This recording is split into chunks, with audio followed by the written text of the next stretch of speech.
Hello everybody, welcome back to today's video. Today we're just doing a brief update on the CarPlay installation that I did. I got to cover a few questions that you guys have asked. I've also moved the box around. I'll show you where it's gone and what I've done as well. So I'm going to quickly get into the video. It's going to be a short one. Again, if you guys have got any questions, drop them in the comments below. I'll do my best to answer them. You can find me on Instagram as well if you want to ask me in private on there. Just search Ben Rolfe and you'll find me on Instagram. Yeah, so let's get into the video. Okay, so in the install video, you saw I routed the box behind here. Now, there was a chap who messaged me. I can't for the life of me remember who it is, but I can't for the life of me remember what his name is, but he gave a good suggestion to actually not route it behind the climate control area because it actually is quite tight, and to actually route it into above the glove box. So I've got nothing in the glove box at the moment apart from the cable. So basically, if you can see, this is the main cable, the LVDS in, and also the I think it's the CAN power. These both run from behind here. These both run from behind here. They run along here, and then I've just mounted the box on top of here, on top of this sort of brace. I've used a cable tie as well, and the Wi-Fi antenna's stuck on there. Cable tied all the cables together. Yeah, I've been spray painting, so ignore that. Antenna, that's everything's on there. So that's just a neat way to hide it. And then when you're done, you can put this back on top, and then you'll be good to go. I've routed the USB cable into here, so I could, if I want, I could plug my phone in there. Just sort of a heads up as well. You'll notice when you use wireless CarPlay that there's a tiny bit of lag. Not so much in the display itself, but more in the fact that sort of like a latency issue. The difference between you pressing a button on the iDrive and then it actually doing what you've selected to do. So that's where the difference that's where the lag comes into play. But if you hardwire it in, then you shouldn't have any problems at all. Okay, so here's sort of a better look now the display is out. Yeah, basically the LVDS cable runs from the back of the display all the way around here, behind the air vent, and then into there. And then the other one runs into there, which is just curved around and tucked underneath there. So that's that. It's so much better than having it tucked down in there. Honestly, the space was really tight, but it just also means now that I can run the USB cable in there as well. And it's run through the little door at the back, up and around the back, and everything's just cable tied in place. So I've got to pull this off.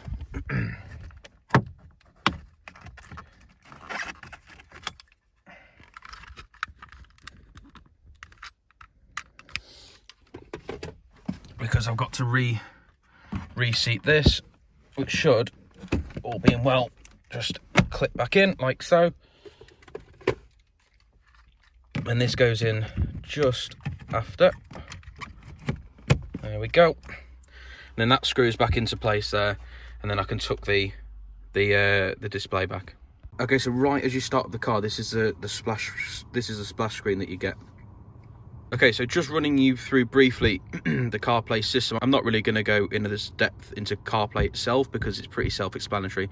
There's many videos out there that you guys can check, but just really sort of like an after setup sort of thing. Just like a setup sort of thing when you first set the box up. You'll notice that these displays, they're curved at the edge. So that means that the display actually behind here is bigger than you would actually think.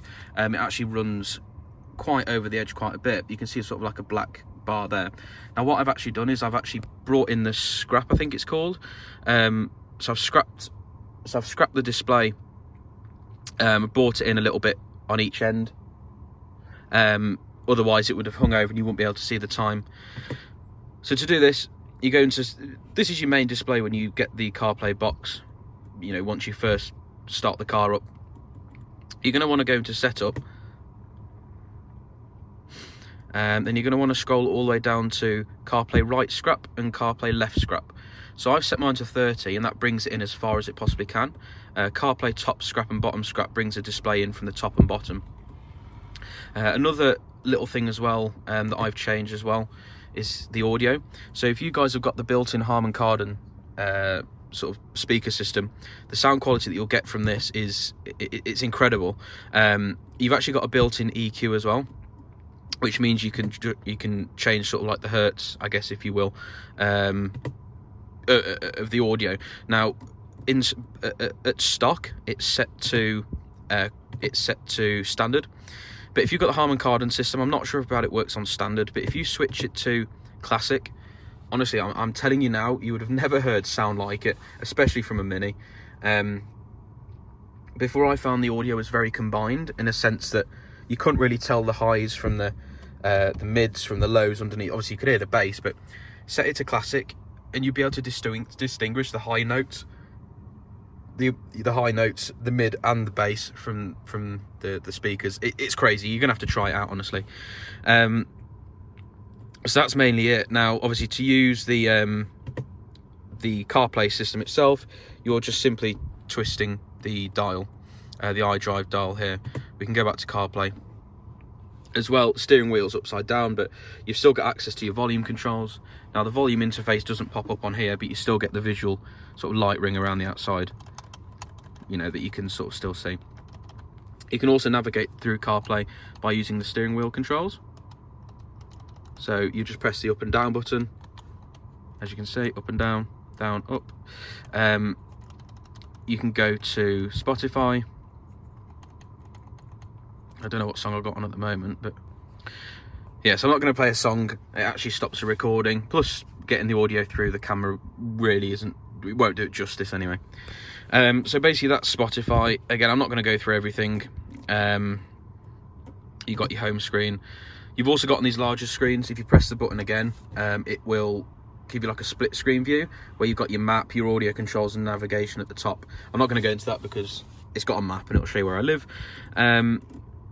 With iOS, I'm running iOS 14 beta 6 at the moment, so there's been a lot of queries sort of like in the mini groups by where people are saying that because I've got the wallpaper visible, the CarPlay box must be different, you know, than the other CarPlay boxes that are out there. That's actually not the case. I've got wallpapers, again, because I'm running iOS 14 beta 6, so I can just go in and, you know, change my wallpaper if I want. I can set it back to stock, just like everyone else has it if you're not running the beta. So this is what it looked like standard, but people are saying, oh, you've got the wallpaper, so that must mean that you're running a different CarPlay box.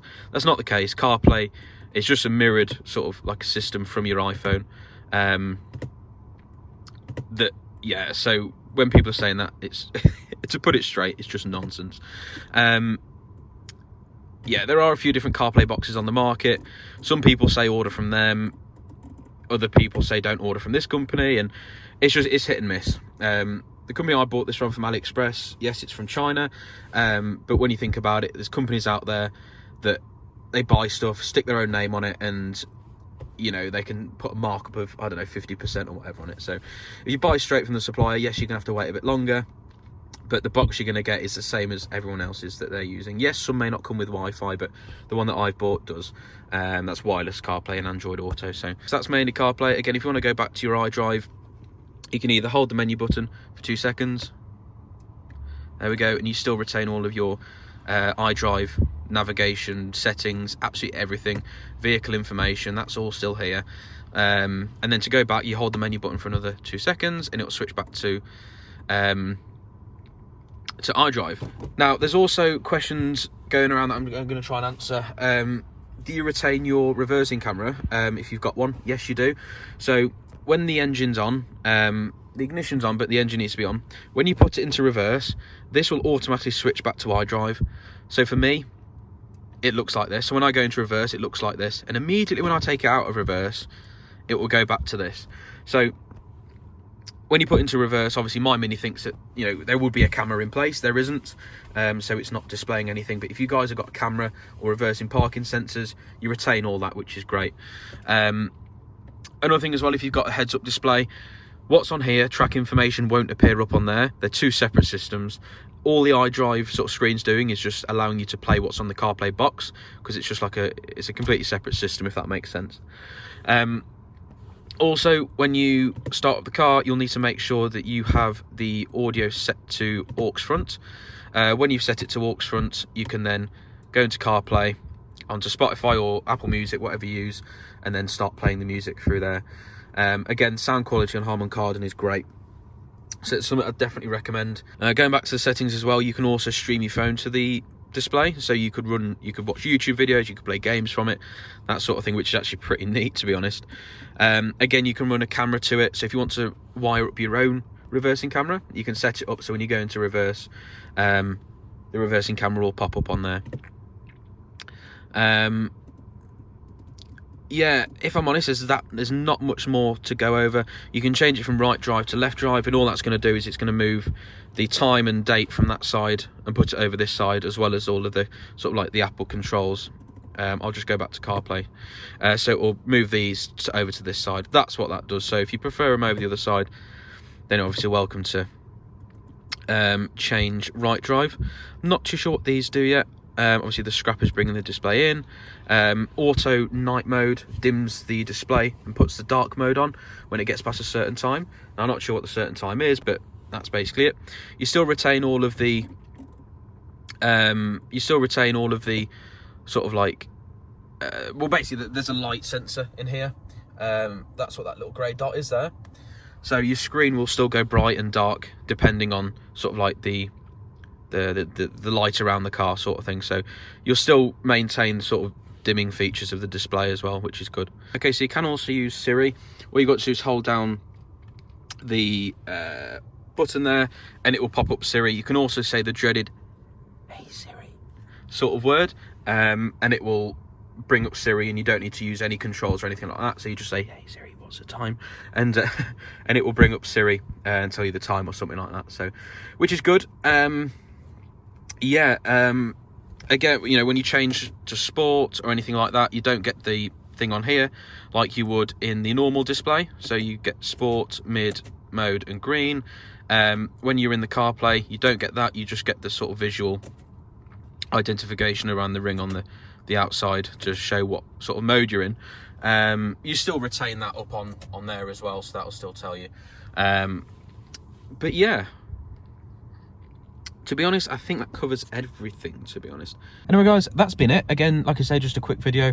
Just going over the CarPlay. Got any questions, drop me a message on Instagram. It's @BenRolf. Or drop me a comment below and I'll do my best to answer. But yeah, if you like the video, click like. If you want to see more videos in the future, hit subscribe, follow by the notification bell, where you'll be notified whenever I upload a new video. Anyway, guys, thank you for watching, and I shall see you all in the next one.